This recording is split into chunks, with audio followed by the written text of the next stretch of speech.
Obrigado, Senhor, por podermos uma vez mais aproximarmos-nos do entendimento das leis espirituais, a fim de que elas nos ajudem a construir o que somos, a limpar nossa mente das coisas que nos atrapalham, que dificultam a nossa ação direta e objetiva na qualificação de nossa vida por um outro padrão, pelo padrão da bondade, pelo padrão da verdade. A humanidade tem se deixado arrastar pela mediocridade, não do costume, não das relações sociais somente, mas a mediocridade consciente do desperdício da vontade, do melindre ao invés da coragem, do ressentimento ao invés da autenticidade, do acumpliciamento com os próprios defeitos, montando clãs e seitas onde os defeituosos se aceitam, ao invés de lutarem contra os próprios defeitos. Contingentes de seres trevosos que saíram dos umbrais para terem a experiência carnal num período difícil da humanidade, carregam consigo o mesmo ímpeto trevoso de desajustar-se e de desajustarem os ambientes em que se encontram, de corromperem a lei, de corromperem os costumes, de estabelecerem critérios viciosos na arte, nos meios de comunicação. Todo o efeito negativo do atraso, daqueles que de verdade, podendo se melhorar, preferem lutar para estragar o mundo e para construir no seu lugar o lixo a que estão acostumados.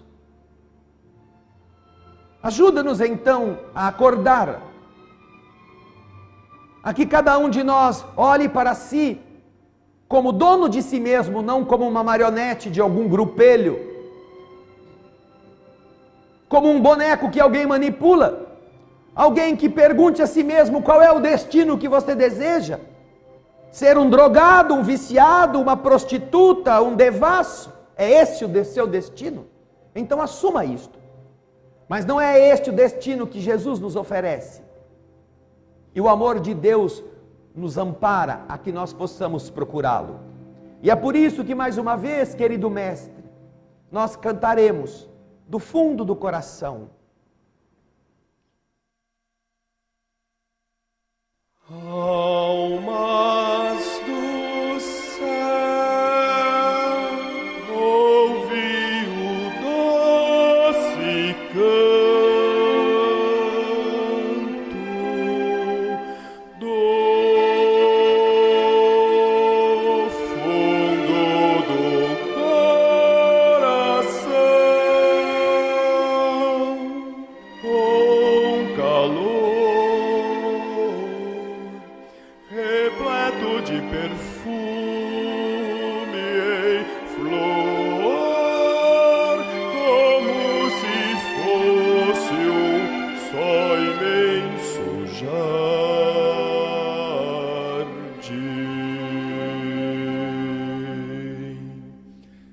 É a voz do bem,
agradecemos e assim queremos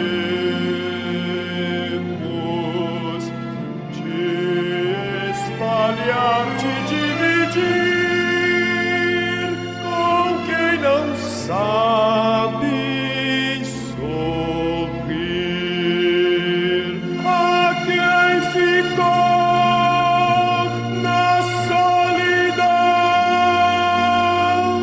Deixa eu estender a tua mão, a quem precisa te encontrar. Deixe ajudá-lo a te achar, ó meu Senhor, e ensino amor, quero servir.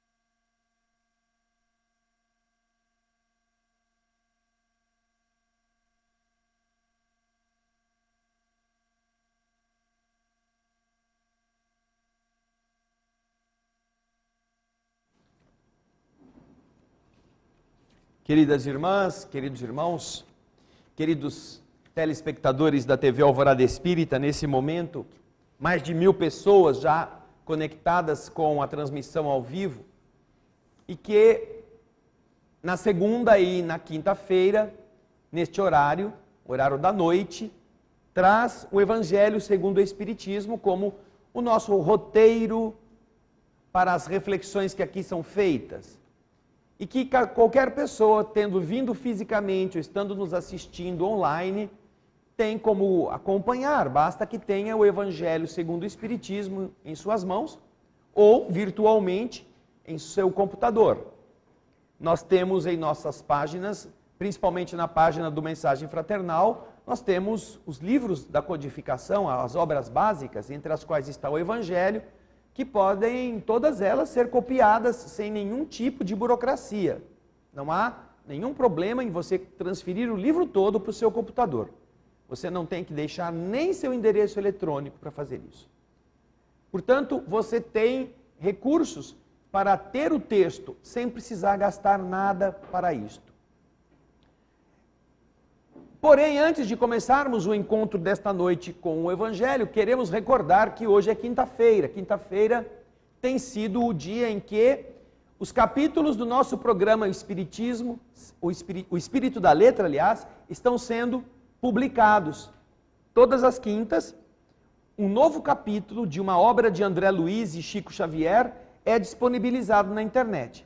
Nós já lemos e comentamos 5 livros completos, desde o Nosso Lar, depois Os Mensageiros, Missionários da Luz, Obreiros da Vida Eterna e No Mundo Maior. São 5 livros que já estão lidos, cada página, cada linha, e comentados. Agora estamos fazendo a mesma coisa com o 6º livro, que se chama Libertação. Esta obra que eu tenho em mãos, e que você também vai ver na tela, a capa do livro. O Libertação é um primor de ensinamentos. Aí já estão na tela todos os capítulos anteriores, porque hoje o capítulo 14º foi publicado. E você pode acompanhar essa leitura. Nós estamos substituindo as palavras complicadas que as pessoas não entendiam e às vezes ficavam pulando ou desistiam da leitura. Nós estamos colocando sinônimos que possam fazer o entendimento se tornar mais fácil, sem alterar o conteúdo da essencial da obra. Não mudamos uma linha das ocorrências, apenas simplificamos para que isto chegue a todas as pessoas que tenham vontade de aprender. Então, hoje, o capítulo 14º foi disponibilizado e você que está aqui, você que nos assiste, o canal O Espírito da Letra, está colocando todos os capítulos anteriores, além dos outros livros, a seu dispor. Se você achou alguma coisa interessante, se você achou alguma coisa boa, você pode, primeiro, pode comentar cada capítulo, enviar o seu comentário, porque ele fica postado nas páginas. Outras pessoas que vão entrando podem ler os comentários, podem entender que você gostou, porque tem qualidades, antes mesmo dela assistir. E quanto mais comentários você deixa, mais apreciações positivas você coloca, melhor você classifica aquele vídeo. E o YouTube vai colocando esse vídeo na frente de outros vídeos que falem do mesmo assunto. Você ajuda então a promover aquele vídeo que você está colocando o seu joinha ou fazendo o seu comentário. Além disto, você pode também compartilhar, você escolhe uma lista de endereços que você tem, uma plataforma que você use, e você pode mandar aquele capítulo pelo link que ele vai te oferecer para todos os seus amigos daquela plataforma.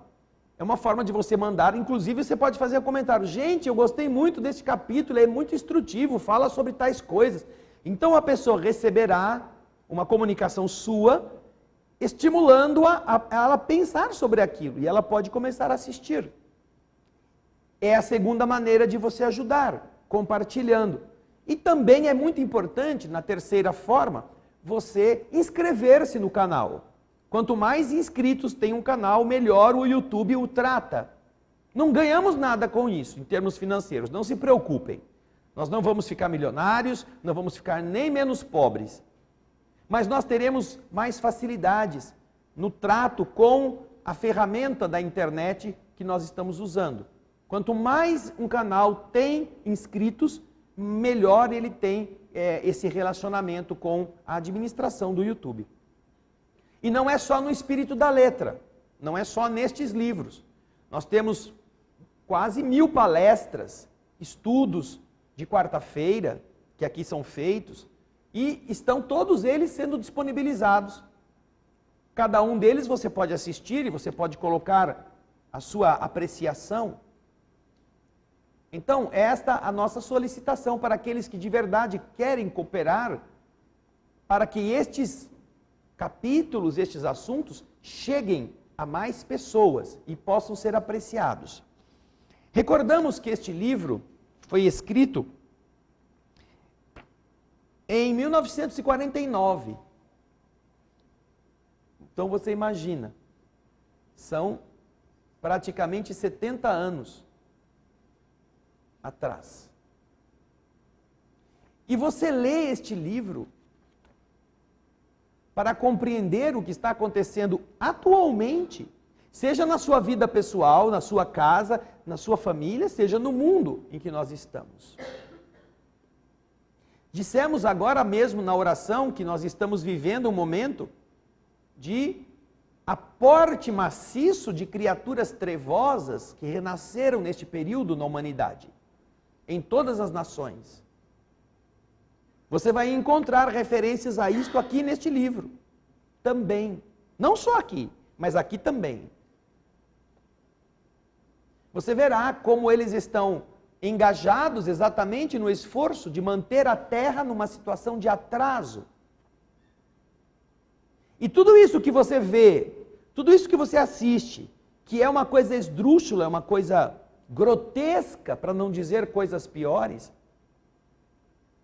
que parece que o mundo está de perna para o ar, é exatamente a ação deliberada dessas entidades, sejam aquelas que estão encarnadas, sejam as entidades que as influenciam do mesmo padrão vibratório. E este padrão vibratório está definido com todas as letras lá no Livro dos Espíritos, a partir da questão número 100. A terceira ordem dos Espíritos coloca com todas as letras que tipo de entidades está na Terra, encarnadas e desencarnadas, neste padrão. E quando você vê as características delas, você tem certeza de que o que você está vendo aqui é a abundância de seres encarnados com estes impulsos. E aí você pergunta, nossa, mas e os bons, onde é que estão? Então faça essa pergunta para você mesmo, para você que está me assistindo. Onde está você? Você é bom ou você é igual a isto? Se você é diferente disto, onde está você? Está fazendo alguma coisa pelo bem que acredita? Que coisa que você está fazendo pelo bem? Não estou falando em dar dinheiro. Que atitudes generosas você está tendo no mundo? Para que o mundo possa ter um contraponto em relação a todos os barulhentos que ficam por aí fazendo as coisas de maneira tão negativa como temos visto. Você tem mudado os seus hábitos? Você tem melhorado o padrão das suas palavras? Você tem sido menos agressivo no trânsito? Você tem xingado menos? Você tem se dedicado a fazer coisas que te construam como uma pessoa? Ou você apenas dança como a música toca? E gosta, inclusive, de certos passos da dança. Se você apenas dança como a música toca, infelizmente você está apoiando, mesmo que você não se julgue igual, você está apoiando esta agenda trevosa que está no mundo. E quando falo trevoso aqui, não estou me referindo ao capeta, ao demônio, a Satanás, isso é coisa de evangélico. Eu me refiro a espíritos de pouca vibração, de pouca elevação, que gostam inclusive das regiões obscuras, não gostam de nenhuma área iluminada, não gostam de qualquer lucidez e preferem manter as pessoas escravas dessas mesmas questões. A mente humana, isolada de qualquer ideia que a enobreça. Basta que você me responda hoje, aonde você esteve, em que lugar você foi, em que você encontrou alguém, uma frase, um profissional que te fez ser melhor. Que falou para você alguma coisa que te tenha erguido o valor humano. Aonde você foi? Não me refiro aqui àquelas conversas que a gente tem com pai e mãe, porque às vezes é o único lugar fora da religião, quando a religião também não se tornou um mercado, em que você escuta boas coisas, em que você ouve alguém falar bem de você. Mas fora do lugar onde você mora, e às vezes nem nele você é capaz, às vezes, de se sentir aquinhoado desta forma, onde mais você esteve hoje? Que ouviu de alguém alguma coisa construtiva a respeito da qualidade de viver?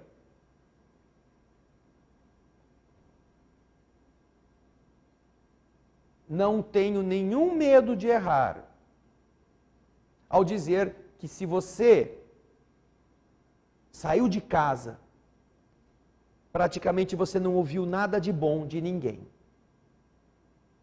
E quando alguém se referiu a você de alguma forma elogiosa, era para te vender alguma coisa. Portanto, também não era de verdade.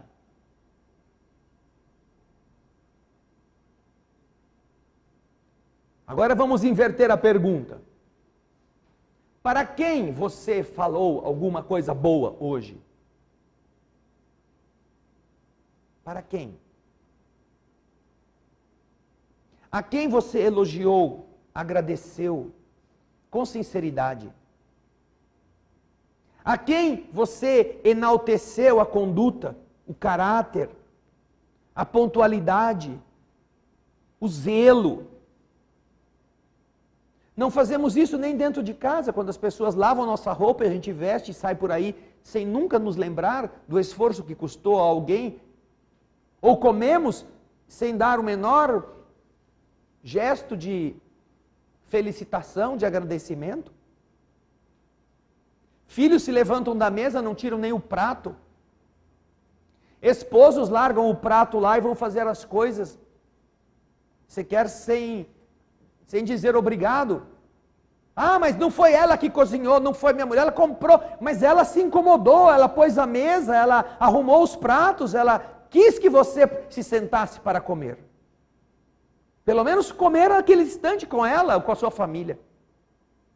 Quem foi que você hoje fez se sentir melhor porque você existe e porque esta pessoa existe. Não é só a gente não encontrar quem nos enalteça, quem nos reconheça certos valores, mesmo pequenos. É perceber que nós não fazemos com ninguém quase, a não ser quando nos interessa alguma coisa. A não ser quando tenhamos alguma necessidade, quando queremos chegar a algum objetivo, aí nós nos desdobramos em elogios. Quando será que vamos fazer gratuitamente pela verdade que você reconhece nos outros? E ainda que a outra pessoa tenha um monte de defeitos, Deus não pode ter sido tão mau que criou só pessoas assim, sem virtudes. Se você não é capaz de enxergar virtude, uma única virtude numa outra pessoa, o problema não está na pessoa, está em você. Que não está acostumado a reconhecer algo que possa tirar de você o próprio brilho. Que não deseja dizer a alguém que essa pessoa tem uma virtude que você mesmo ainda não conseguiu.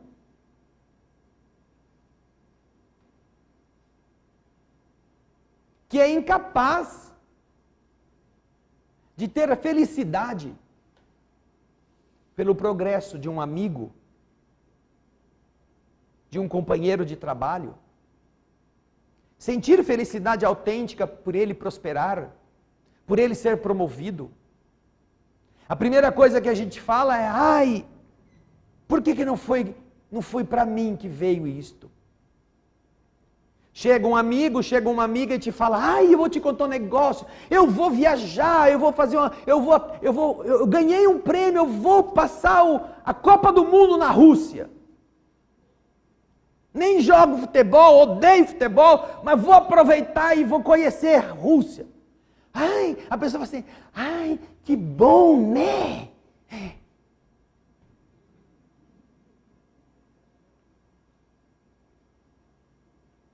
Que bom, né? Puxa vida, você é sortudo, hein? Sabe, aquela alegria de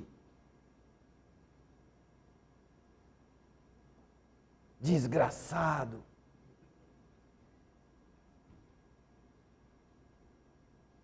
Ou então a pessoa fala assim: ai, que legal, né? Ai, eu estou programando que eu também vou viajar, eu vou para Hortolândia, mas eu vou, vai ser excelente.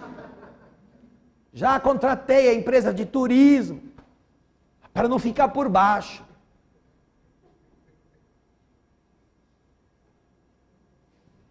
Para quem não sabe, Hortolândia é quase aqui, né? Um bairro de Campinas, de tão pertinho que fica. Com todo respeito aos hortolandenses, né? Dizer que eles são bairro de Campinas, daqui a pouco vão processar a gente, que é outra besteira que o ser humano medíocre agora reconheceu a sua mediocridade, incapacitado de ouvir as verdades, né? Não pode chamar gordo de gordo, careca de careca, feia de feia, bonito de bonito, ainda pode. Mas já tá chegando naquela fase de ter que chamar de muito bonito, porque se só chamar de bonito, vem processo. Esta é a agenda trevosa, que joga todos uns contra os outros, para que ninguém se entenda, ninguém confie em ninguém, ninguém se respeite.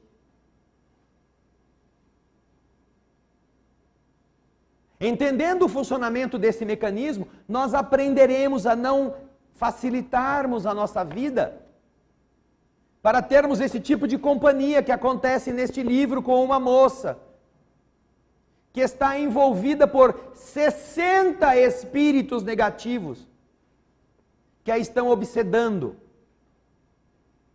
para levá-la à loucura, a fim de que lá no hospício alguém possa propiciar-lhe a morte por uma injeção equivocada, pela troca de medicação, e ela vá para o outro lado antes do tempo.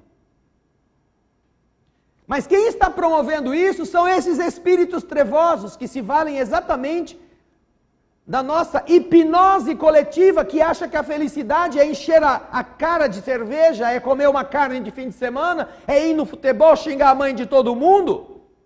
E está assim, bem vivido o seu dia, o seu fim de semana. Se você perguntar para você o que você tem feito para se tornar uma pessoa melhor todos os dias, vai ter dificuldade de encontrar alguma coisa que não seja a mesmice de ontem, a mesmice de antes de ontem, a mesmice da semana passada, do mês passado, do ano passado. Vai ser difícil encontrar uma mudança de rotina que tenha acrescentado a você uma virtude, uma qualidade, um saber, que possa te fazer uma pessoa mais culta, uma pessoa mais lúcida, uma pessoa mais nobre. Percebam as conversas. Na segunda-feira a conversa da maioria é o fantástico do domingo. Vocês viram lá, não sei o quê, e fica aquela conversa rodando em torno das mesmas cenas que todo mundo viu. E ninguém acrescenta nada. Quando muito dá uma opinião contrária, dependendo do viés, da sua inclinação intelectual, social ou política, fica tentando, mas ficam em volta, como rãs em volta da mesma poça de lodo. Quando foi que você chegou com o assunto, que você aprendeu, que você pesquisou, que você, mesmo assistindo na televisão, depois se interessou em procurar mais informações a respeito? Quando foi? Quem que você ouviu falar isso com você numa segunda-feira? E ao longo da semana? Qual foi o assunto novo que você abordou com as pessoas com quem você convive? Falou do que esta semana? Falou da trivialidade da vida, vai buscar tal hora, vai pegar tal hora, compra tal coisa no supermercado. Que mais?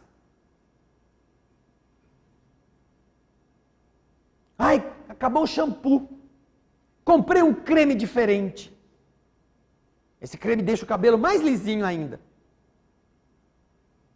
Desmaia cabelo chama. Vocês conhecem, né? Ainda mais quem usa chapinha. Desesperado para ficar com o cabelo liso. Aprendi o desmaio. Tá vendo? Vocês estão aprendendo uma coisa nova. É inútil, mas já é alguma coisa diferente. Mas que mais? Que mais? Isso vai te tornar mais humano? Desmaia cabelo. Faz a prece do desmaia cabelo. Vai visitar a pessoa que está no hospital e olha, eu encontrei um negócio muito bom, chama desmaia cabelo. O cara está lá na UTI. É mata doente esse assunto, não é desmaia cabelo. O que é que isto produziu de bom em você? Quando então nós temos a possibilidade do aprendizado, por que nós ficamos parados apenas comendo, fantasiando o nosso corpo e fazendo sexo? Que é outra coisa que as pessoas apenas... Ou até melhor, né? A ordem não é nem bem essa. Fazendo sexo, fantasiando o corpo e depois comendo alguma coisa. É isto que vai tornar você uma pessoa melhor? Os bichos fazem sexo e continuam bichos. Os bichos comem e continuam bichos. Os bichos se enfeitam com lambe, né? Trocam a cobra, até a cobra troca de roupa. E continua a cobra. Que diferença faz você na sua vida, se só viver para isto? E isso não deve causar espanto a ninguém, não, porque todas as nossas ações fisiológicas são maneiras pelas quais a bondade do universo permite que nós criemos relações com outras pessoas. Mas não por causa das relações em si, para que nós aprendamos uns com os outros. O sexo, que é uma das necessidades biológicas da natureza, faz você procurar alguém com quem você queira criar uma família. E por causa disso você vai ter um monte de filho que vai fazer você ficar careca, de cabelo branco, mas que você vai, eu vou me preocupar. Você se esquece um pouquinho quando tem filho. Um pouquinho. Porque aí você tem que cuidar de todas aquelas boquinhas abertas pedindo comida. E você vai melhorando a partir disso. Mas olha que coisa mais, coisa mesmo de gente da roça, de gente que viveu no meio do mato, que precisa ser educado dessa forma. Vocês lembram do professor Miyagi? Professor Miyagi, um japonês que era instrutor de karatê, e tinha lá um molequinho que queria aprender karatê. E o professor Miyagi dizia que ia ensinar o cara, mas para aprender o karatê, o cara queria já sair dando soco em todo mundo. Só que ele não sabia, ele queria aprender a ser karateca, mas ele não entendia nada. Aí o professor Miyagi mandou ele lavar todos os carros que o Miyagi tinha uns 20 carros lá, vai lavando. Você pega a bucha e vai fazendo isso aqui, todos os carros, lavou todos os carros, pronto, agora vai me ensinar karatê? Ainda não. Você já lavou o carro? Já lavei. Agora tem que pintar toda a cerca. Pega o pincel e fica fazendo assim com ele, para cima e para baixo, para cima e para baixo, para cima e para baixo. Quando ele foi fazendo tudo, depois ele inventou outro negócio que tinha que fazer, ele não aguenta, o moleque não aguentava mais. Não percebia que a sabedoria estava ensinando o karatê através dos movimentos que são preparatórios para os golpes que se necessita. Só que o imbecilóide precisava, se eu explicasse isso para ele, ele não aceitava. Então ele foi lá, lavou todos os carros, achando que era para pagar o curso. Para pagar o professor, ele tinha que lavar os carros, pintar a balaustrada, varrer o chão, fazer tudo aquilo para o velhinho ficar feliz e começar a ensinar. Não, ele já estava aprendendo karatê sem saber. É o nosso caso, nós estamos aprendendo a ser espíritos melhores, fazendo essas torpezas que o corpo nos pede. Agora, já imaginaram se nós tivéssemos consciência do que é viver? Se ao lado das necessidades naturais do corpo, nós somássemos nossa vontade de realmente transformar as experiências humanas em fontes ricas e delas extrair tudo o que elas têm para nos dar, nós aproveitaríamos a vida muito mais do que estamos aproveitando. Nós não precisaríamos viver 80 anos para desfrutar, talvez, 15 ou 20 com alguma lucidez. Que é o que acontece. Porque nós vamos desperdiçando tanto, que o universo tem que garantir a essas crianças que somos nós, espiritualmente falando, um grande horário para ir para a escola, para ele aproveitar um pequeno trecho do estudo. Isso aqui é como era o jardim da infância. A evolução terrena é projetada pelos espíritos superiores como os professores planejam na pedagogia o jardim da infância, o pré-primário. Lugares de brincadeiras, com um pouquinho de ensinamento. Mas já imaginaram se você, como aluninho do pré-primário, já fala assim, não, eu não quero ficar brincando tanto, eu quero aprender mais. Me ensina mais, professor? Ah, eu ensino. Deixa os seus amigos brincando, vem cá que eu já vou. Você em 6 meses aprende a ler e escrever, enquanto os outros precisam de 1 ano. Basta você querer.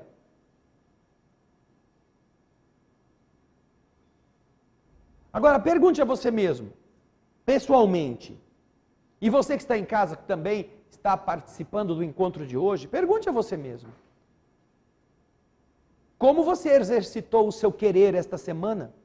O que você quis que de verdade você concretizou? E que não tenha sido apenas uma questão material. Ganhar dinheiro, comprar coisa, trocar carro, pintar casa. O que você lutou com a sua vontade e enfrentou a você mesmo para fazer? O quê?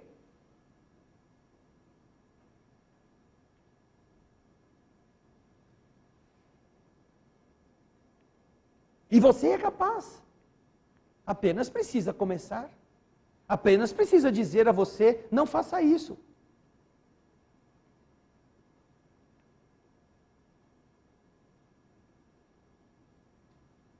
Se você fizer isso, você consegue. Algumas pessoas têm falado para mim se eu estou doente. Perguntado, não, você está doente? Não, por quê? Não, é que você está mais magro. É, estou mesmo. Por quê? Porque eu resolvi. Resolvi ficar mais magro.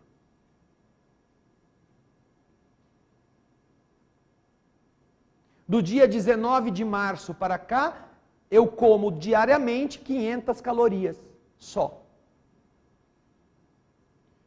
Quando o normal, uma pessoa normal come 2.000. E quando começa a sobrar para cima da cinta, você está comendo mais que isso.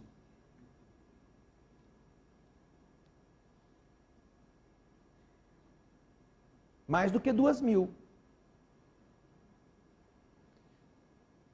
E não estou tomando psicotrópico, remédio tarja preta, não estou subindo pelas paredes, batendo na esposa, no marido, no filho, no irmão, desesperado.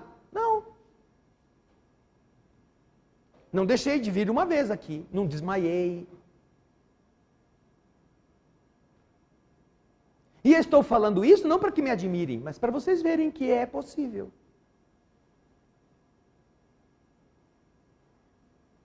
Neste período de tempo, perdi praticamente 10 quilos. Hoje tive a primeira satisfação. Abri o guarda-roupa naquelas calças que não cabia mais, entrei em todas. Falei, nossa, eu pensava que eu ia precisar comprar mais roupa. Não, eu estou usando as que eu usava antes de ter ficado estufado. Economia. De comida, de roupa e de saúde. Mas isso só foi possível porque eu disse, eu quero. Aí conversei com o Ministério do Abastecimento. Nossa instituição tem um Ministério do Abastecimento. E tem 2 ministros. Os 2 ministros do Ministério do Abastecimento ficam, mas isso o quê? Isso o quê? Aí o outro, mas não tem nenhum dia assim de, como é que você falou lá? De prêmio. Não tem um dia de prêmio que você possa comer tudo que você quiser? Você não precisa ter nenhum dia de sacrifício. Não precisa. Porque quando você pede um dia de prêmio, você não está querendo emagrecer. Você está querendo continuar viciando a si mesmo em coisas boas que você está abdicando porque você está sendo pressionado. Não, não estou sendo pressionado. Eu disse a mim mesmo que eu ia emagrecer e vou emagrecer. E parei de comer o que não era necessário. E você descobre, quando faz isso, que de verdade você não come porque precisa. Você come por prazer. Que é o que o Livro dos Espíritos explica no capítulo que nós estamos estudando das leis morais, a lei de conservação. Você não come. O ser humano não está acostumado a comer o que ele precisa, está acostumado a ter prazer na comida. E quando ele vai atrás do prazer, ele se excede. Porque tem sempre a entrada, o primeiro prato, o segundo prato, antes vem o couvert. Inventaram, olha quanta coisa inventaram para você se achar um barão à mesa. A gente é tudo pé rapado, mas vai no restaurante, vem o senhor que é o couvert, não sei para que é, isso é comestível, é bebível, o que é? Não, é um couvert, o senhor vai cobrir, você vai cobrir o seu estômago, couvert. Vai cobrir para quê? Eu quero que ele esteja descoberto, para entrar mais. Não, é que o senhor forra primeiro. Ah, tá bom, então pode trazer que eu como. Come o couvert, já acabou a fome aí no couvert. Mas não, depois o que o senhor vai querer? Entrada, casquinha de siri, carpaccio, sopa. Mais o pão do couvert. Depois, que prato vai escolher? Depois do prato tem a sobremesa. Aí vem o café. A fome já passou quase no couvert. A necessidade do seu corpo, quase no couvert.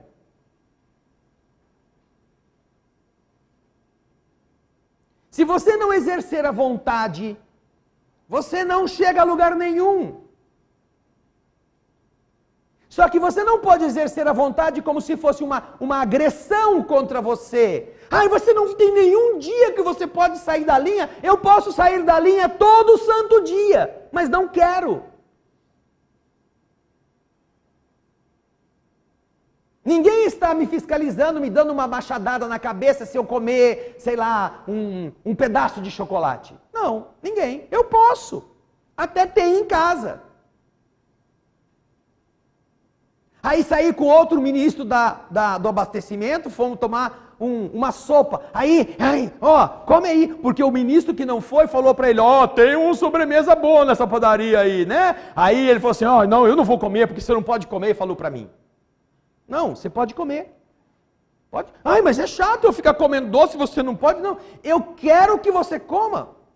Porque é exatamente aí que está, para mim, aquilo que eu quero. Eu quero enfrentar você comendo todo o doce que você quiser e eu não comer.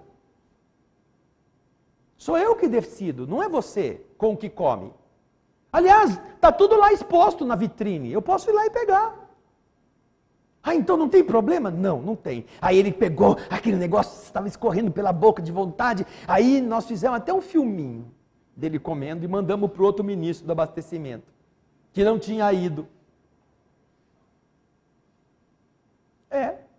E estava bonito o diabo do negócio.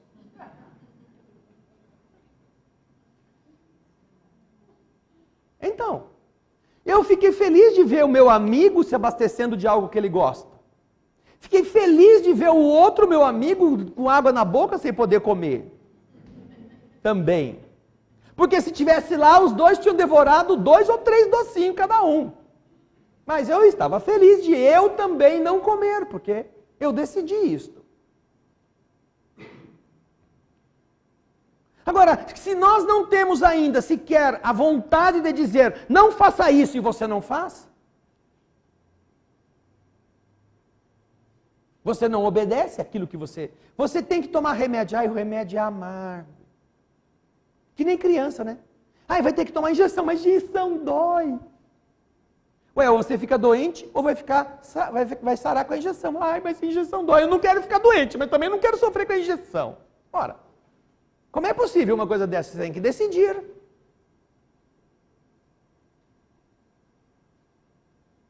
E quando você decide, está decidido. Olha, só de você estar comendo esse doce, era uma torta de morango.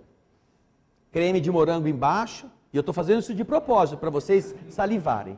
Creme de morango por baixo, os morangão em pé, todos assim cobertos por uma caldinha de açúcar, né? Um chantillyzinho gostoso assim. Pode olhar, come aí. Cada mordida ele está se deliciando. É ótimo. Eu quero ver você comer. E vou ficar muito feliz que isso te faça bem. Só que eu não. Você não vai comer mesmo só um pedacinho?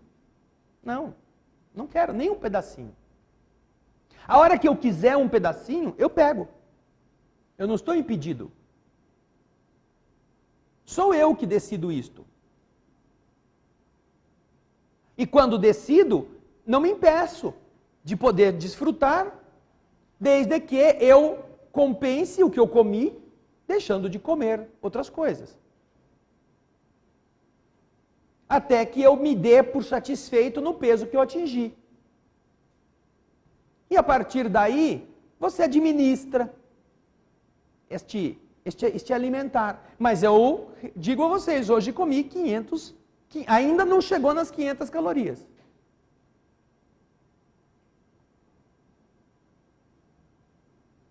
Sou especialista em fazer gelatina. É fácil e é gostoso. Diet, sem açúcar.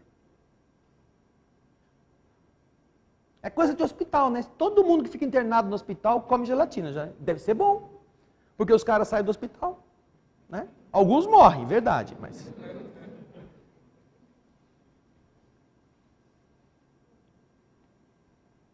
A nossa vontade é fundamental para que nós entendamos como nos libertar. Senão a gente só fica ouvindo livro, lendo livro e nunca sai deste lixo moral em que nós dizemos não gostar, mas nós adoramos dançar no mesmo chiqueiro. Adoramos. Eu repito, não estou usando remédio. Não existe, porque existem remédios aí que tiram a ansiedade e a pessoa fica, ai, agora eu estou calminho, não quero mais comer. Não estou para fazer desse tipo para ter vontade. Se você usa o remédio para emagrecer, é como quem vai fazer a lipoaspiração para perder peso. Ou a pessoa que vai fazer cirurgia bariátrica para emagrecer, ela não quer emagrecer, ela quer parecer magra. Tanto que grande parte dos que fazem a cirurgia voltam a ser gordos. Porque a cabeça dele é de gordo. Devia fazer uma lipoaspiração nos neurônios.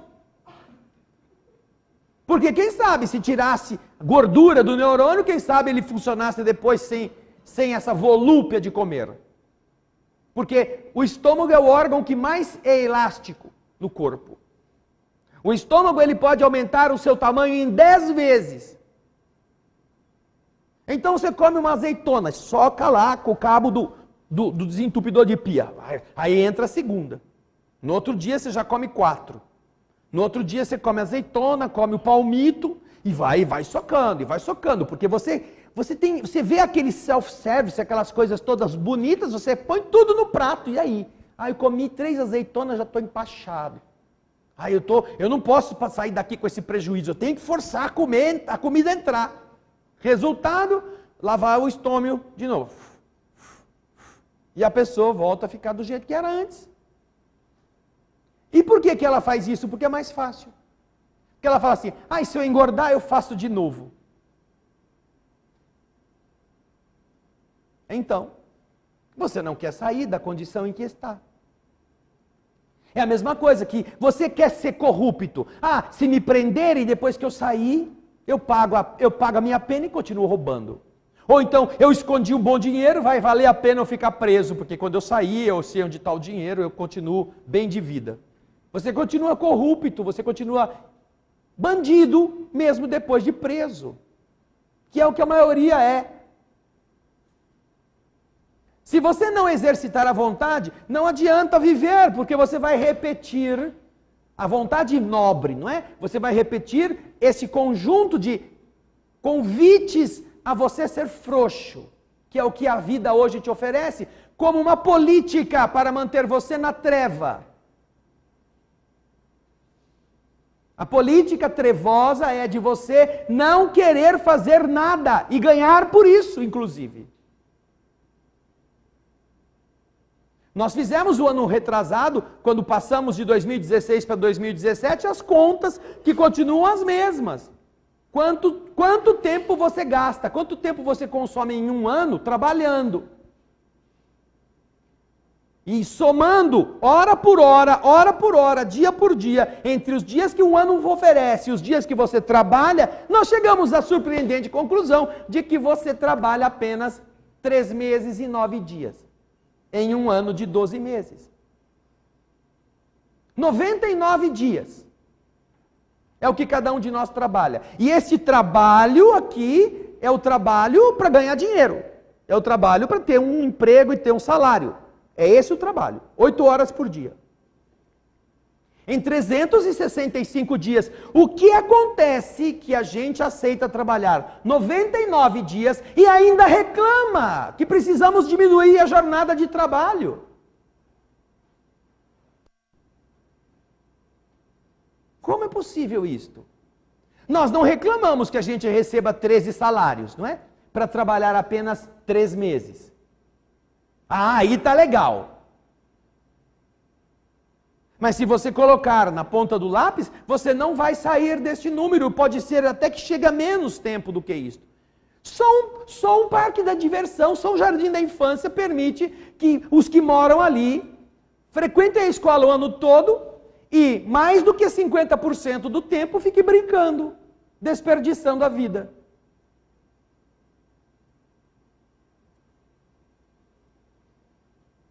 E isso é um compromisso. É pela frouxidão da vontade que nós somos dominados por outros ignorantes, que contam com esta frouxidão da nossa parte para que, nos dando pão, nos dando circo, a gente fique satisfeito. Já está bom assim, está ótimo, é isso que eu quero.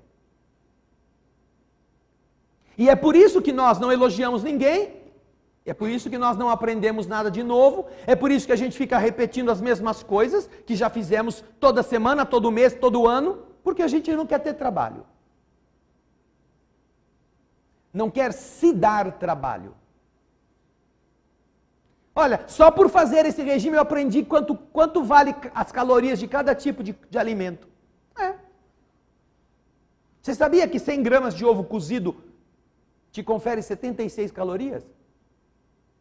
E sendo o ovo de galinha de tamanho normal, para você chegar em 100 gramas, você precisa de 2 ovos. Ou seja, um ovo que pesa aproximadamente 50 gramas cozido, ele tem 38 calorias.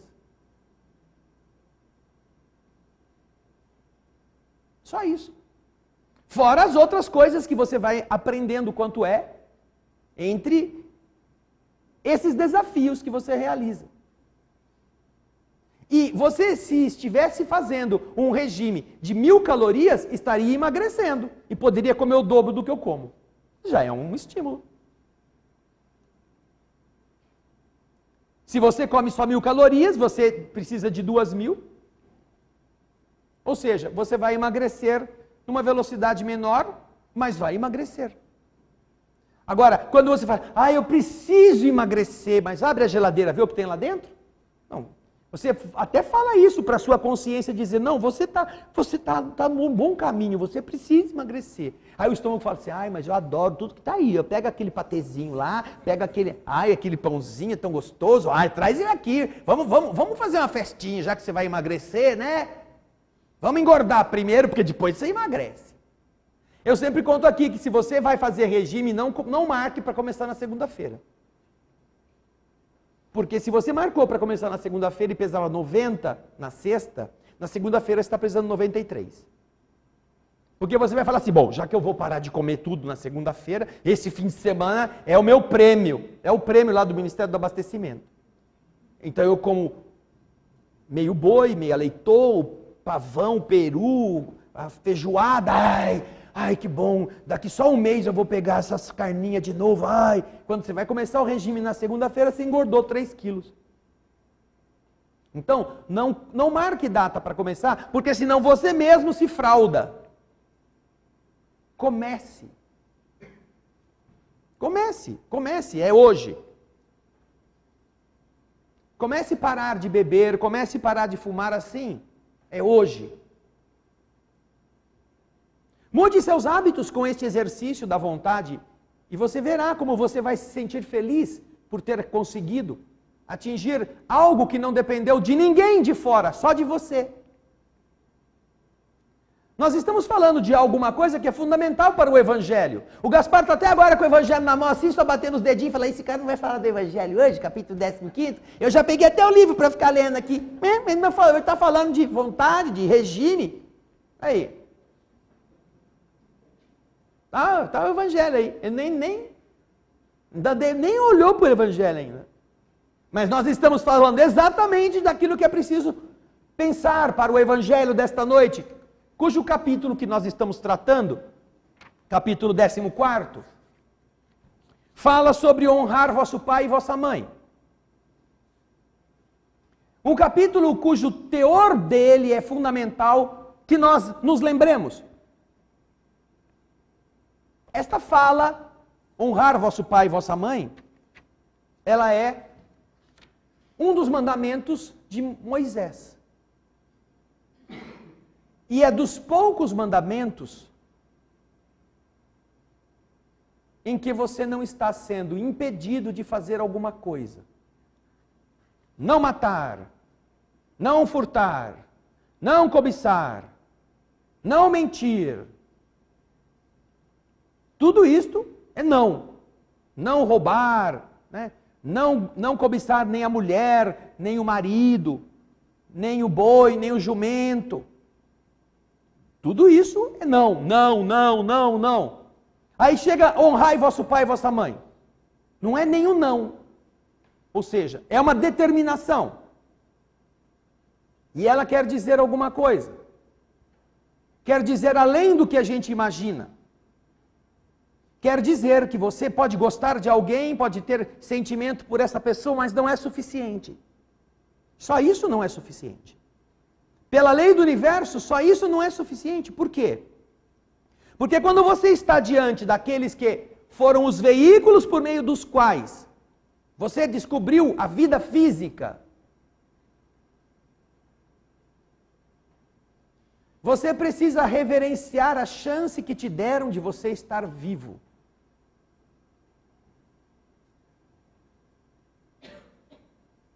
Vocês pensam que é fácil ter um filho? Fazer filho é fácil. A natureza se incumbe disto. Mas ter a consciência de que é um novo ser,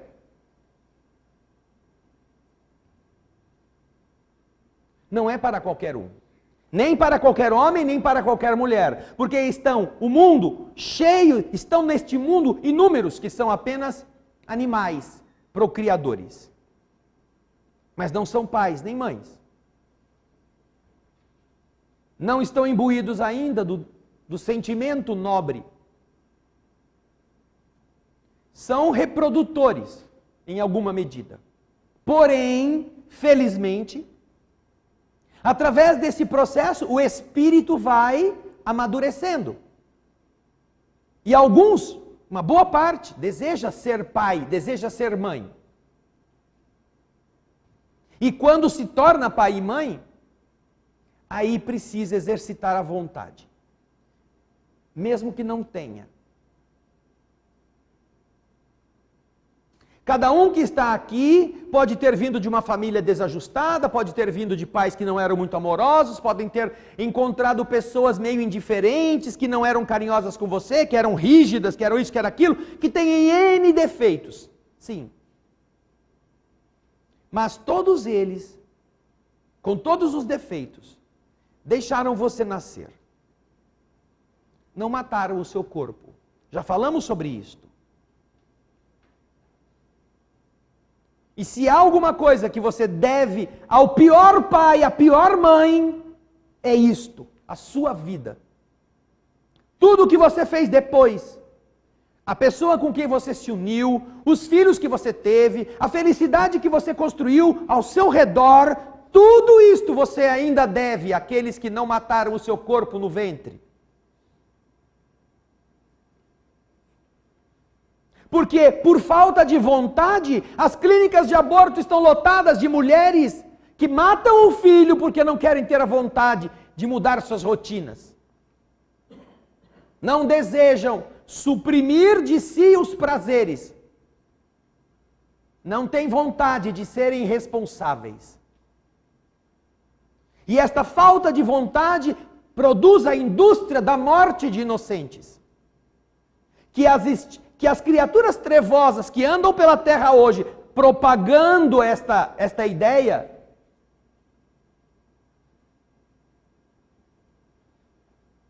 demonstram a sandice em que estão vivendo, pela incongruência dos seus próprios projetos. Como pode alguém que não foi assassinado no ventre, depois que fica grande, estimular nas outras pessoas que matem os seus filhos?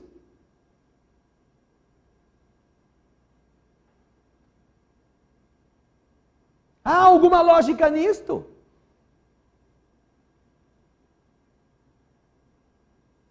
Todas as pessoas que estiverem, então, minimamente lúcidas, vão encontrar nessas criaturas seres desajustados, seres pervertidos, espíritos trevosos.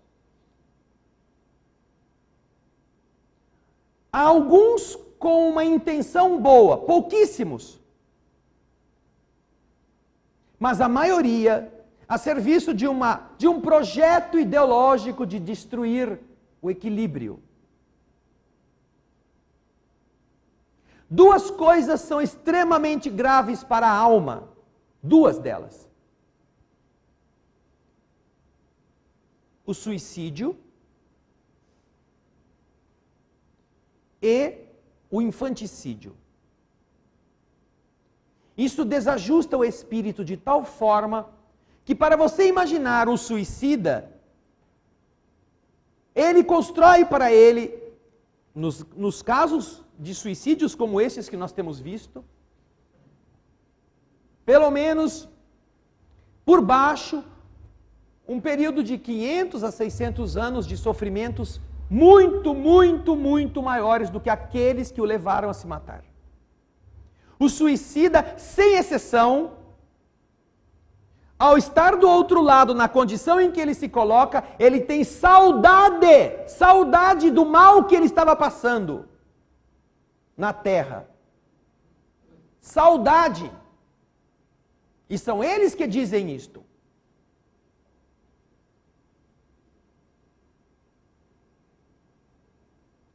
Se há alguma coisa que vai desajustá-lo por um longo período, inclusive para que ele consiga modelar um corpo futuro no útero de uma mulher, é o suicídio. Porque ele se desajusta de tal forma pela maneira com que ele destruiu o corpo que não era dele, que quando ele se aproxima para a modelagem do corpo futuro, as células se desorganizam. Ele não tem as linhas de energia preservadas para que a sua ação magnética intervenha também construindo o futuro corpo. E então, aquele corpo que estava sendo modelado acaba, sem o equilíbrio adequado, se desfazendo e sendo expulso. Isto sem contar as oportunidades de que, às vezes, esses espíritos abortistas precisam passar de serem colocados no útero de mulheres que eles educaram, quando estavam na terra.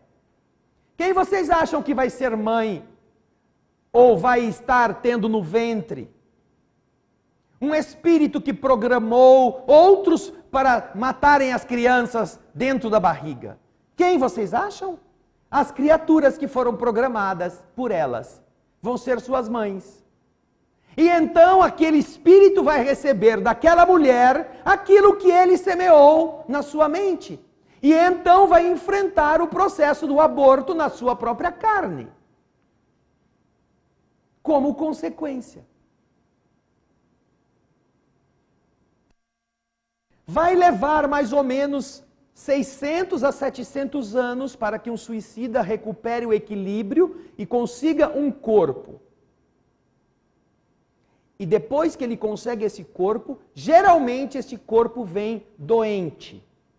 Vem abalado nas suas estruturas principais ligadas ao ato de destruição que ele programou. Se é no cérebro, com problemas cerebrais, se é por enforcamento, por problemas de ordem de coluna, de respiração, se é veneno, vem com problemas gástricos, malformação de órgãos internos. Os que se atiram de altas distâncias, de altos picos, vêm com o sistema nervoso geralmente destrambelhado, desajustado, como efeito. Já nasceu, mas ainda tem que carregar a consequência do que fez. E quando ele faz isso, e ele passa por essa experiência e a carrega, e aquela encarnação foi a encarnação que lhe deu equilíbrio para que ele voltasse ao mundo espiritual menos desajustado do que quando ele estava lá antes, ele já está mais equilibrado. Conseguiu drenar para a matéria os problemas que ele havia acumulado. Que bom! Então agora, 600, 700 anos depois, agora ele vai nascer, vai ter saúde e ele vai passar pela mesma tragédia que o levou a se matar. Para que ele não se mate. Para ver o que ele vai fazer. Ele se matou porque a mulher o traiu, foi embora com o vizinho, ele ficou arrasado e deu um tiro no ouvido. 600, 700 anos depois, 6 ou 7 encarnações tentadas depois, ele vai ter que encontrar-se com alguém que vai traí-lo para que ele passe pela frustração emocional e resista. Que é uma tragédia pior do que essa? Matar criança no ventre. Esta é uma tragédia pior. O que o espírito tem que enfrentar depois não é apenas a insensatez de alguém que, iludido com a dor, com o sofrimento, resolveu sair da vida. Não. É alguém que tinha lucidez, que tinha saúde, que tinha equilíbrio, que sabia que podia ser mãe, que veio com um instinto materno para que ela desenvolvesse isto e se transforma numa criatura que faz esse tipo de ação. E o que é mais grave, quando prega para que outros façam. No universo, porém, não há nenhuma sentença condenatória sem solução. Há muitas pessoas que já praticaram o aborto. Em um momento de insensatez, um momento de desânimo, um momento de angústia moral. Porém, todas as mulheres que estiveram nessa situação, quando estão saindo da clínica ou saindo do procedimento, elas entram em crise. De tal maneira que as clínicas possuem serviços psicológicos para ajudar a mulher naquele momento. Por ela ter feito aquilo. Antes era a única solução. E depois que acontece, boa parte dessas mulheres, se pudessem voltar atrás, não fariam de novo. E aí esta frustração, muitas vezes, é benéfica. Porque a pessoa se sente assim tão indigna como filha de Deus, que ela diz, eu nunca mais vou fazer isso, nunca mais. E a partir daí, ela passa a viver com o intuito de resgatar o seu erro, ajudando outras crianças a terem mães. A fazer o bem para outros filhos que não têm mães. E o bem que se faça é aquilo que neutraliza neste comportamento o mal que se fez. Sem contar que o arrependimento sincero e bem vivido pode continuar a permitir que essa mesma mulher seja mãe daquele espírito que ela havia neutralizado no ventre, o corpo. Pode ser que ele nasça por ela ainda. Desde que esta criatura que cometeu esse desatino se arrependa e faça da sua vida algo diferente, menos leviano, menos irresponsável. A porta do arrependimento está sempre aberta no coração de Deus, para qualquer delito. Mas não por meio do fingimento. Não por meio da depressividade apenas, do vitimismo. Não, por meio da vontade de ser diferente. Esta vontade que é preciso exercitar agora. Eu não pude resistir porque eu fui frágil. Agora eu não serei mais. Eu tomarei cuidado para não ter que enfrentar uma gravidez não prevista. E se acontecer, mesmo que eu morra, mesmo que eu perca a minha vida, eu não vou tirar mais a vida. E eu poderei ajudar outras criaturas. Eu passarei a ser aquelas pessoas que, vendo alguém que está pensando em tirar a vida do seu filho, me candidate a dizer, tenha seu filho, me dê, que eu cuido dele. Mas não o mate. Já fiz isso uma vez com o meu.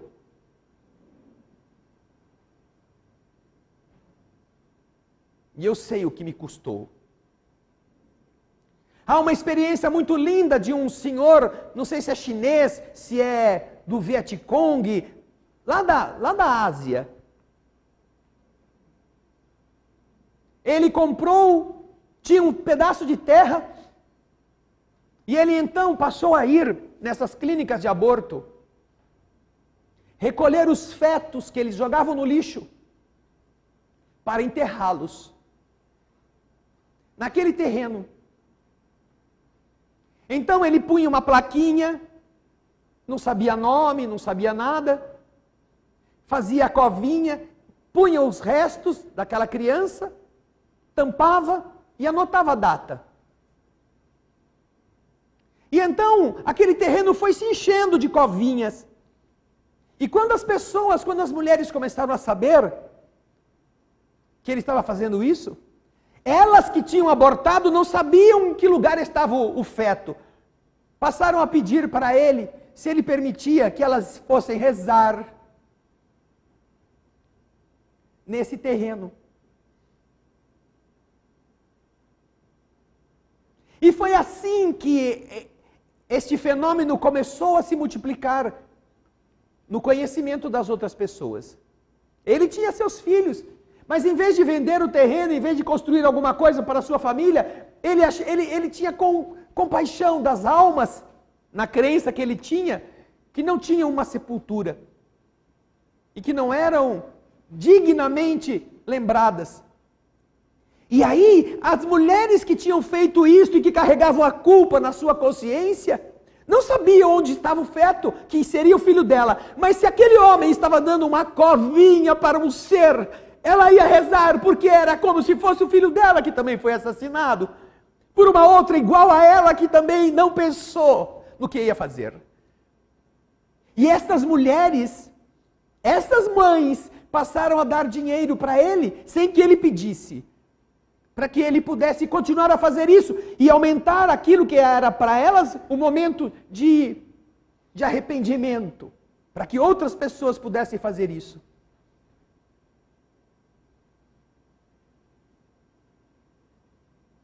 É um desconhecido da humanidade, que só a atual velocidade das informações pela internet nos deu a possibilidade de saber que ele existe.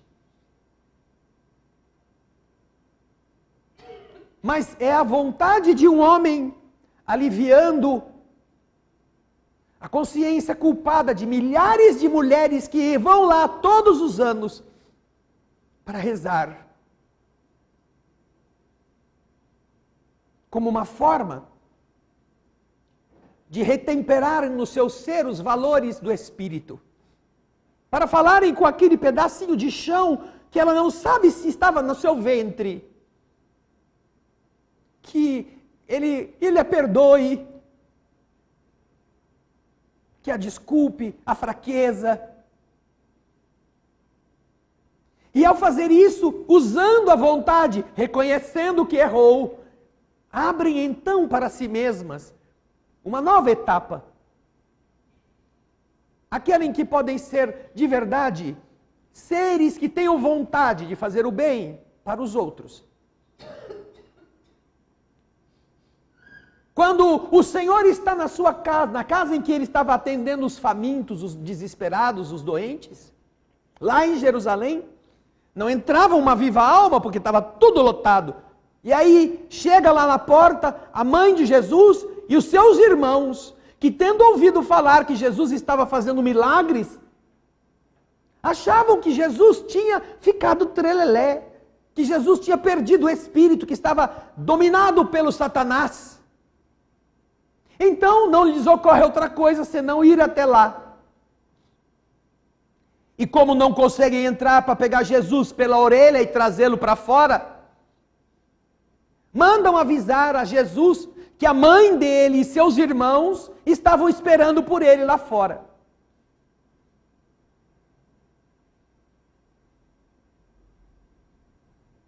E todos sabem qual foi a resposta de Jesus, que é exatamente o trecho do evangelho desta noite. Quem é minha mãe? Quem são meus irmãos?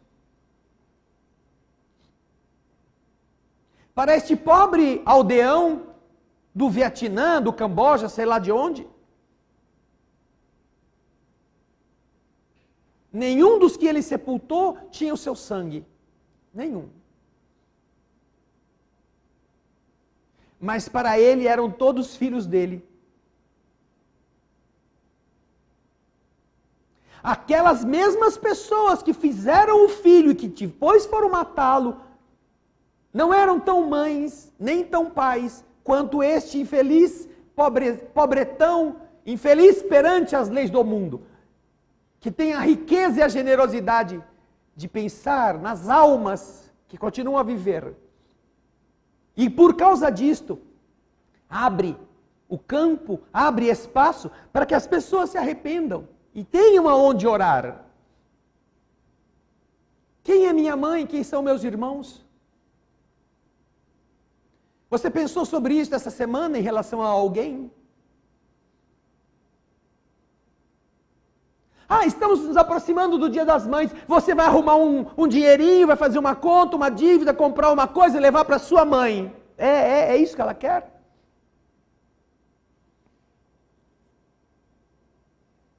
O que significou ter você e te criar representado num pedaço de pano, numa caixa de papel com algum objeto dentro, é isso?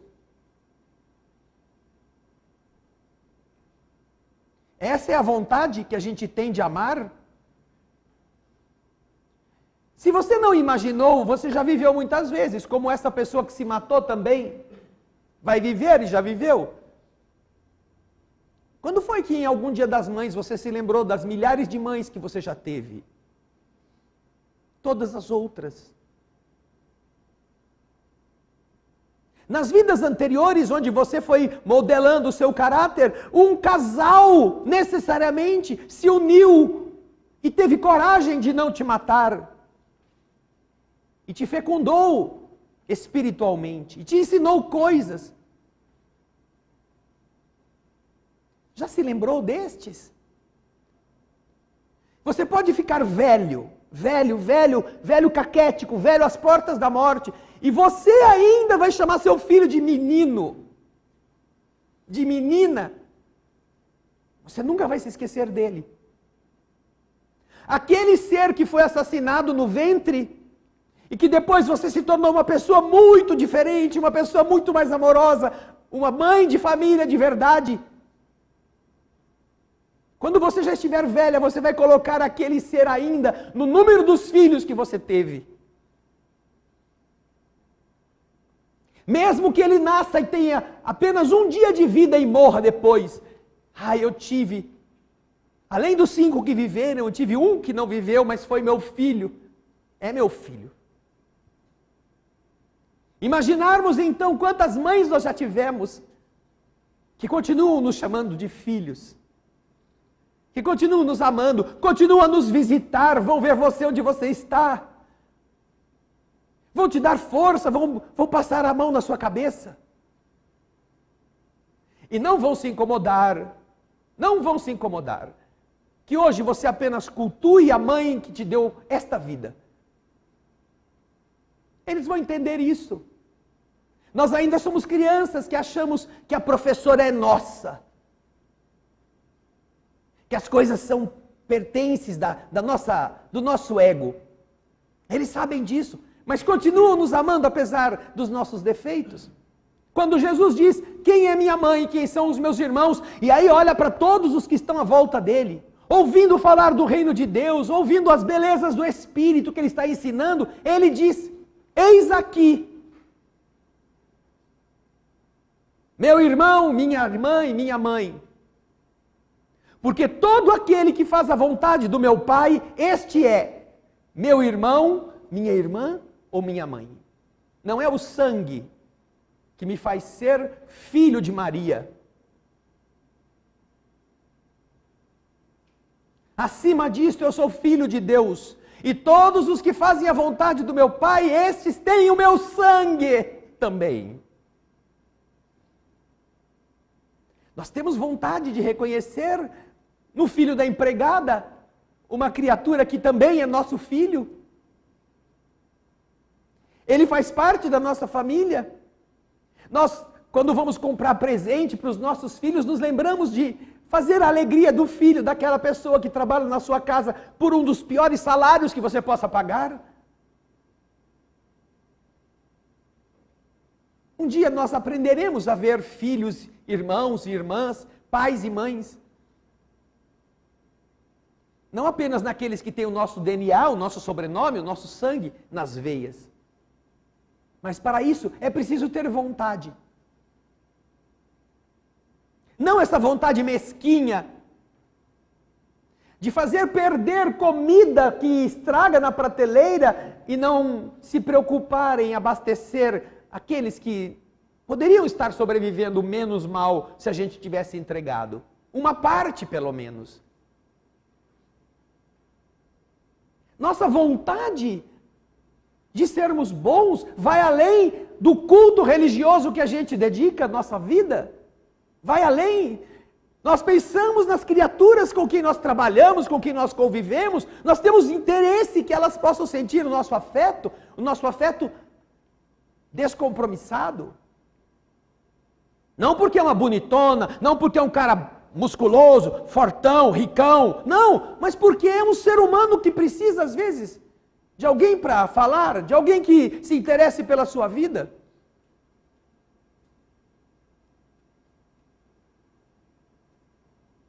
Quando foi que nós, nesta semana, olhamos para alguém que não era da nossa família e tivemos o carinho de ver nessa pessoa alguém da nossa família?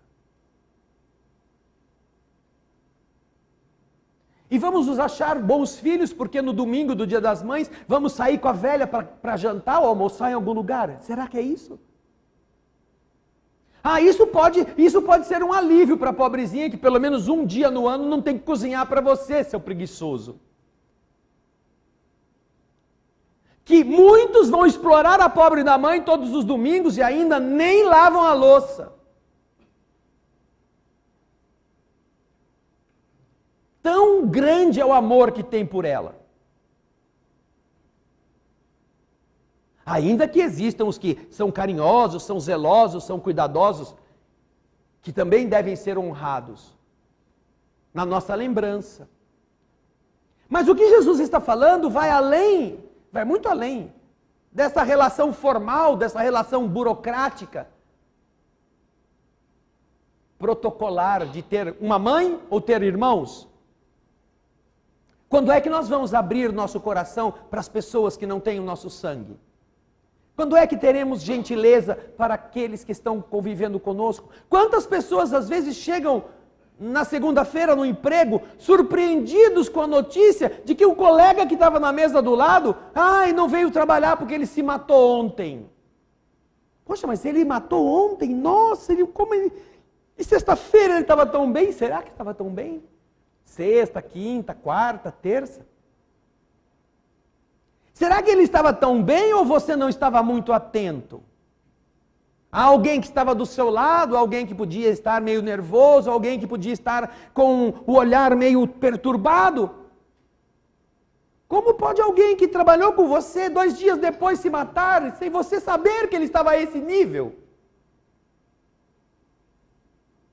Não, é que eu tenho tanta coisa para fazer, tenho tanto serviço para fazer, então você tem que atender tanto papel que esquece dos seres humanos. Ou não está atento para vê-los. A realidade do Evangelho é exatamente amplificar em nós aquilo que nós podemos enxergar. Não é alguma coisa que nós não tenhamos nunca capacidade de conseguir. Não, nós podemos. Nós podemos tratar melhor as pessoas. Nós podemos nos preocupar com o filho do zelador. Nós podemos perguntar como é que o guarda da rua está. Nós podemos nos lembrar do filho dele num dia da criança, que ele não tem dinheiro para comprar um presente. E você pode comprar, ou você pode até pegar um do seu filho, que está bom ainda, e embrulhar e dar para o homem. Leve para o seu filho. Faça ele feliz. Você que está aqui, você que me assiste e que tem filhos, vamos supor que você está passando por uma crise terrível, você não tenha quase condições de dar comida para eles. Você está ao ponto de pedir esmola quando não está fazendo isso, para conseguir trazer alguma coisa para casa. O que você sentiria de alguém que mandasse entregar na sua casa, sem você saber quem foi? Uma cesta de alimento para que seus filhos não chorassem de fome. O que você sentiria dessa pessoa? Que você não sabe identificar onde está, você não tem nem como ir bater na porta da pessoa para ajoelhar nos pés e agradecer. Mas você vai rezar por ela, você vai pedir a Deus que a abençoe aonde ela estiver. Por ela ter feito você ser família dela também. Seus filhos poderem ter o que comer naquele dia.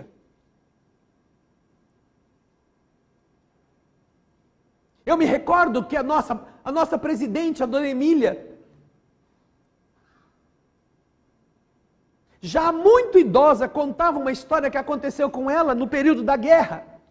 O marido de dona Emília era um viajante que vendia farinhas nos diversos entrepostos.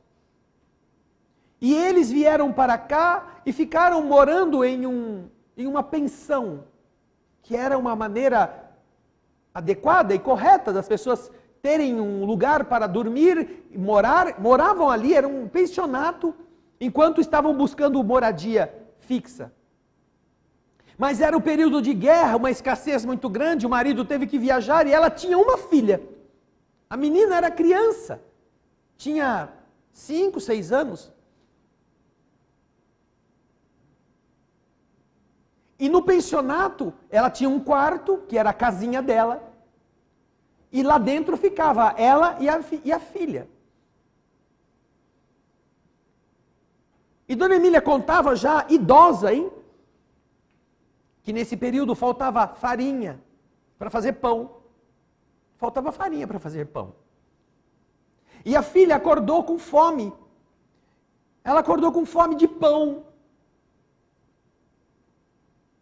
E você sabe que se você tem um filho pequeno, não adianta explicar para ele que o mundo está em guerra, que o mundo não tem farinha, que não vai ter pão. Não adianta, a criança quer o pão, mãe, eu quero pão, eu estou com fome. E com 5 anos, chorava e não parava e reclamava. E ela falava, minha filha, fica quieta, nós não temos, nós vamos comer. Não vai faltar comida para nós, mas nós não temos pão. E assim passou o tempo. Naquele dia, a menina teve que se conformar. Aí ela saiu com a criança para dar uma volta na praça. É um pensionato cuja casa existia até pouco tempo, se é que não existe ainda, que ficava bem de frente do Hospital Beneficência Portuguesa. Tem um jardim grande na frente do hospital. Do lado de cá do jardim, bem de frente do hospital, ficava essa casa que era usada como pensionato. Uma porta na rua e as janelas, que era uma linguiça, e cada quarto era lá uma moradia. Aí ela conta que quando chegou mais ou menos por volta das 4 horas, elas já estavam de novo no quarto, alguém bateu na porta, que ela pensou que fosse o dono do pensionato, mas não era. Era uma mulher que estava ocupando o quarto vizinho, que trazia numa cestinha uma coisa coberta com um pano. E ela, então, quando abriu, ela não conhecia a pessoa. A mulher disse, olha, se a senhora não se ofender, isso aqui é para sua filha. Eu ouvi ela chorando hoje cedo. Aí ela foi ficando vermelha assim, né? Não sabia o que dizer. Aí ela levantou assim, era um pão. Era um pão. Eu falei assim, nossa, mas a senhora, é eu que fiz, disse a mulher. Eu que fiz esse pão. Mas no dia que a senhora arrumou farinha, não tem farinha para fazer pão, nem nas padarias, a senhora vai abrir mão da sua farinha para dar para mim, para minha filha. Eu falei assim, não, minha senhora, a senhora nunca ouviu falar de farinha de milho, de mandioca, que pode ser usada para fazer pão? A sua filha não vai mais passar vontade de comer pão enquanto a senhora estiver aqui.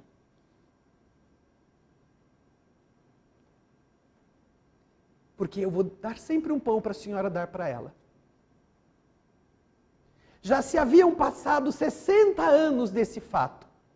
E ela se emocionava quando contava o que ela sentiu de uma estranha que fez o que Jesus tinha dito para fazer.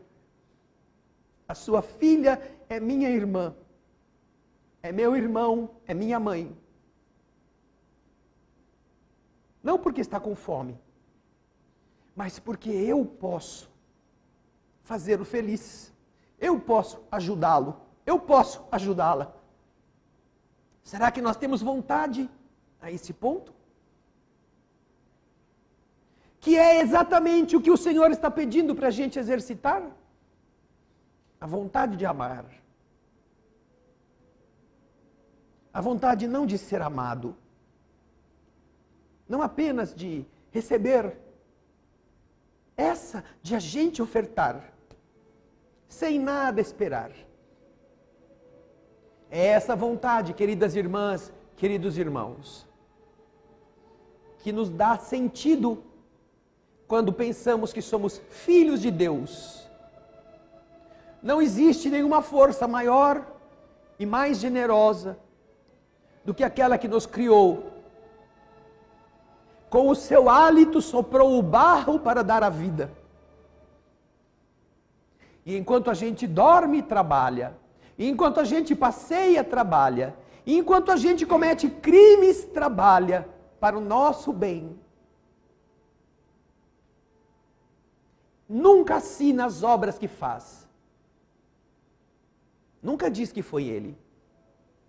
Nunca fica esperando que aqueles que as recebem lhe sejam gratos. Faz tudo o que pode para que estes seres se iluminem, mesmo quando aqueles que não gostam da luz tentem escurecer o mundo. Vamos pensar nesta semana que ainda não acabou. A quem eu posso me devotar como se fosse minha mãe, meu pai, meu irmão ou minha irmã? Estão aí albergues, estão aí asilos, estão aí orfanatos, estão aí velhos em casas, velhos em apartamentos, estão aí do nosso lado. A quem nós vamos abrir nosso coração mais do que a porta da nossa casa? E dizer, puxa, não vai te faltar mais pão. O pão da presença, o pão da visita, o pão do carinho, o pão do afeto.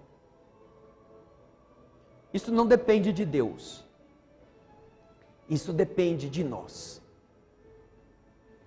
Quando entrarem na sala de passe, lembrem-se que todas as mães, todos os pais que vocês já tiveram ao longo de todos esses milhares de anos que existimos e que não estiverem ocupados em outras coisas, poderão vir para abraçá-los. Não estão mortos, estão ocupados com a sua felicidade, porque você continua a ser seu menino, sua menina. Inúmeras vidas depois daquelas em que eles te carregaram no colo. Se há alguma coisa que nós nunca estamos, é sozinhos. Pensem nisso. Muita paz.